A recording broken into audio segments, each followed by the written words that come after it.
also don't like the main character either. What? Haley Steinfeld. I never said that. You literally said that her eyes were as far apart as Sid the Sloth. No, Listen. I literally just said that 5 minutes ago. I did say you could drive a yacht between her eyes. I have but a reference to back me up as well. Time to suit up.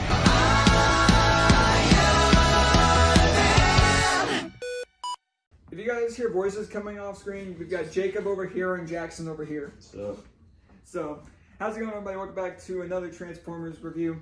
And today it's just going to be me, Christian Hopkins, and Logan Wilson. It's been a while. I've not been in a video in a minute. No, you haven't. No. But today we're going to be talking about Bumblebee. This is going to be really simple. Yeah, ain't much to talk about with this one. It's pretty chill. No, I mean, it focuses on Bumblebee pretty well. Best Transformer. Yeah. That's it? No. That's a good take. What do you mean? It's either him or Optimus. I mean, it's one of the two. That's true. But I mean, again, I've said through every single other Transformers review, Bumblebee, and Jacob, you can attest to this. Every review, I say Bumblebee is my favorite, and that's sticking to this one. I had a Bumblebee backpack as a kid. I had so many little like Bumblebee like toys. I saw Bumblebee one time. Bit? Or Stone, sorry. I was like, we both said what? Sorry. Bees bite now. Sorry. But I think I thought the movie handled focusing on Bumblebee pretty well. I think so, and he was in so much of the movie, and I loved it. I hate when Transformers movies spend too much time with the human characters. Like, I don't care about those. I'm here to watch robots make things go boom. Thank you. You I've know, been saying that every video. Logan better be glad he missed out on the You mean Jonah? second, or no, Logan. Oh, Logan, yeah, missed yeah. out on the second Transformers. I was talking movie. about Is there a that lot of earlier. people? I Yeah, don't think I've too seen much that one. Yeah, no, there was too much people, and it was all Listen, bad. it's a Transformers movie. Robot go boom. That's what... Yeah. That's why I love Age of Extinction so much. Because that's what I got. No, shut it. But that's what I got. Jake over here. Like, that's what I got. I got out of Age of Extinction a lot of Transformers and a lot of action. That's what you want. That's exactly what I want. That's why I loved it so much. And this one had a good amount of action. Not necessarily, like, as much action as others. Because There's a lot of, like, you know, funny haha robot and human interaction, which is really cool. Yeah, because, like, it makes sense because, like, he's on the planet for the first time. Right. So it's very much like Thor coming to Earth for the first time. This movie is, like, very similar to Thor, actually. Except better. But everything handling of Bumblebee, I thought, was handled pretty well. They made him relatable. I did not realize that he was when he had a voice at the beginning. I didn't realize it was Dylan O'Brien voicing that's him. odd. Which is it's like It's weird to hear Bumblebee have like an actual voice. Yeah. I almost don't like it.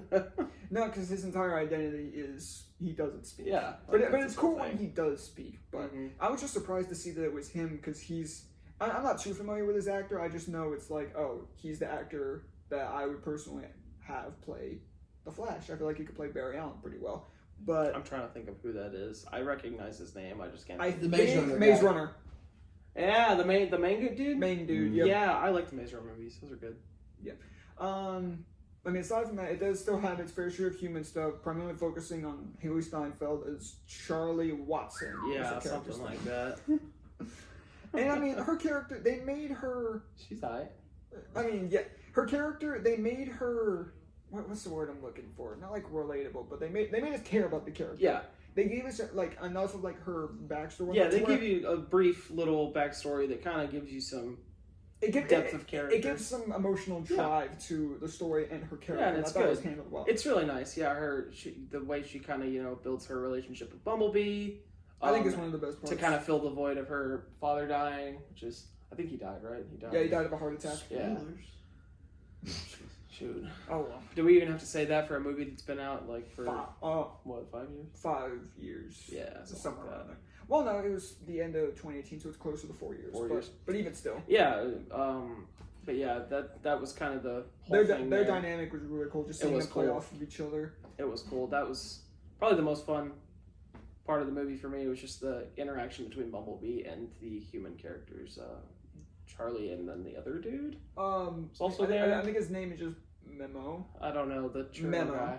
Yeah, like Memo. The churro guy. Yeah, in all honesty, the dude with the fro. His character played very little part. I feel like if you took him out, it wouldn't change anything. It wouldn't really change anything. Much different. He was just kind of there. Also, the family was just kind of... They also were just kind of there. It's the same deal with the Shia LaBeouf stuff. Like, Sam as a character, solid. Yeah. Family, They're just present. Nothing more. They are just there. More often than not, it's just kind of like... Yup. I mean, and with this movie also being the start of this new universe, Yeah, it's it like is cause starting it's a to- completely Yep. different universe from the Shia LaBeouf movies and the Mark Wahlberg movies, and you can tell that. So it's like they gave enough to Charlie to make her remember, like, what's the word I'm looking Memorable. for? Memorable. But for the other characters, it's like with the next movie, they've clearly shown no hint of ever seeing these characters again. So it's like, Yup. what's even the point? Yeah, so this is the first in the new And then kind of restart. in the reboot, pretty And much. then- Because the movie coming out as of recording this, like this week, it's like the next movie in this universe. Yeah. So like the Bumblebee we see is the exact same Bumblebee in this movie. Cool.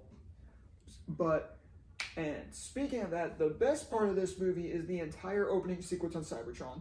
Yes, I that was want- really cool. I want a movie all about that. Yeah, like What- the wars on Cybertron. Yes, and I know It's it's cool. like to pull off a movie like that, you need a crazy high budget. It I don't would care. be a very high budget movie. It would be a high budget movie, but at the same time, Lots I of don't CG. care because like when I think of like Transformers, that's the kind of stuff I want to see. Give me the entire movie focused around the fall of Cybertron, Yeah, and that's what you want out of a Transformers movie. That's is exactly what Transformers fighting. exactly like that's always what I've ever wanted going into Transformers movies, and that's again a big reason why I hated the second one. Yeah, But with this, like that entire opening scene of seeing the fall of Cybertron, seeing all the different Decepticons and Autobots, and despite the movie being named The Bumblebee, we do still see our fair share of Optimus throughout the yeah, movie. he is kind of throughout Which I feel the like he film kind a of little had to. bit.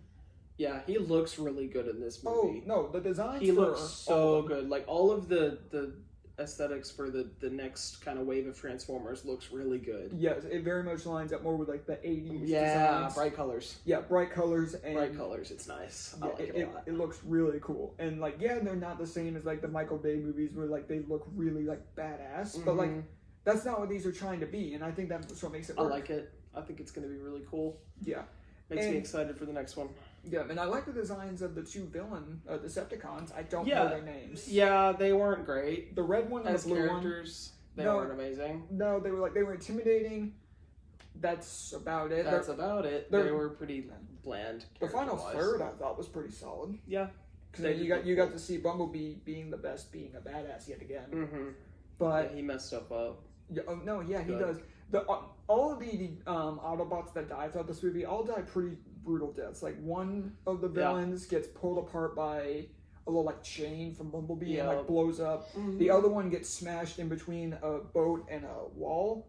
And then one towards the beginning that the two villain ones kill gets Yeah, sliced you can right get pretty in half. crazy with how you kill a Transformer and not have to worry about like it getting too violent because Yeah, they're no, robots. because they're robots. It's not like an actual human being Yeah. getting sliced in half. Yeah, you but- don't have to like worry about your ratings. Yeah, no, yeah, but yeah, I mean, this movie is like this is going to be like a very short video. Yeah, but, there's not much to talk about it with it. I mean, it is what it and is. Jonah's usually the guy who like will elaborate a lot on. Yeah, he some knows. Stuff. He knows the lore. He knows.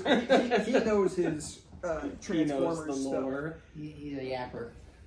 Yeah, I mean, But he He's knows awesome. his Transformers stuff. Because I think he's the most, aside from like Jacob, I would think he's the most experienced on Transformers. Yeah. he has a Dude, special relationship. I'm right here. Listen, don't sleep on Jackson, okay? Don't sleep on a guy who's never watched a single second of Transformers. But John Cena was in this movie. oh wait, yeah, that's right, he was. You guys actually saw him? Huh? You actually saw him? No, it Yeah, was it was- just floating It was pants just and floating, someone talking? Okay. shirt. Yeah. I just saw like a floating like gun going around. I wish I y'all saw knew. how- Listen, I wish y'all knew WWE. Like, dude, I could talk about WWE all day, especially my era, like the era of like 07 to 2010. Oh my Yeah, gosh, I was man. obsessed with it. Never was my thing. Never was No, my I mean thing. John Cena as an actor, I think is like I don't hate him as much as other people, but he's always he's also very much like leaning more towards No, it's not great. in his acting. It's just- Batista's the best wrestling actor. You can't True. tell me Facts. otherwise. He's actually solid. yeah, no, he's Watching Knock at the Cabin, he He's can good. actually act. Yeah. He's legit. But I mean, John Cena's character is just very much kind of like, Hoorah, military. Yeah. yeah, just military. The dude has a picture of Ronald Reagan in his office. Like, Yeah, that's he his does. character. because the movie does take place in It's in the- 1987. Yeah, it's in the 80s. It's yeah, he's not great, but he's there. Nah, he's fine, but That one line absolutely killed me. The like, No, don't do not run, run! do not run. Then Bumblebee jumps She over them. runs. She ran or something like that. I can't remember that. No, that's exactly what it was. That The killed humor me. in this movie, more often than not, hit. There was It some, did hit. It was good. There were some where I was like, it mostly had to do with the family. But Yeah. But like, I don't know what it is. Like, you can do really, really good comedy with like car robots. They just are very comedic for some reason. And the actors could somehow pull it off when they're essentially acting with nothing. With nothing. Yeah, it's done really well. It's funny. Yeah. That's pretty much all I got. We could talk about this is 11 minutes, dude. You're not gonna have to trim much now. Yeah, it's good. After a lot of the recent videos I've had to edit, even though I've slacked in my editing, I know, but it'll be nice to edit like a very short video, especially with getting to our ratings now, because I think it'll be simple. Yeah. So I'll go first. Okay, go for it. I'll say mine right after that. I'll stick this at a flat 8. Okay. I think it's fun. Nice. There isn't a lot that I don't like about it. This was actually the first Transformers movie I ever saw. I remember seeing this in theaters a couple times, and I never did. I enjoyed it. I have always said before, Bumblebee is my favorite of the Autobots. Yeah. I had fun with this movie. I think the human stuff, primarily with Charlie, I thought was very memorable. I cared about the character and all like the action scenes and whatnot, and the dynamic between B and Charlie. I think was I thought it was handled pretty well. Yeah. So I'll stick as a flat 8. I would put this probably right on par with the first one, with the very first Transformers. Yeah, the very first Transformers. Because I think it's solid. Yeah, I really enjoyed this one. Liked lots of it, actually. I don't remember enjoying this movie that much the one time I watched it. But rewatching it is really enjoyable. And I don't know if it's because movies these days suck for the most part. And it's hard to find a good movie, but yeah, I'm feeling around the same range. This it gets me really excited for the future of the Transformers movies. I'm gonna give this like an 8.2. I'll go a little higher than you. Okay, fair enough. Yeah, It's still a solid movie. very solid. But that'll do it for our review of Bumblebee. Stay tuned for the next time where we will review Transformers Rise of the Beasts, which as of filming this comes out in like 2 to 3 days. Yeah, so many. By the big time movies. this video goes up, it'll probably have been out for like a week. So so many big movies. yeah, especially one we're about to film, which will be up way before this. But thank you guys so much for watching, and we'll see you guys next time. Later, webheads. Peace.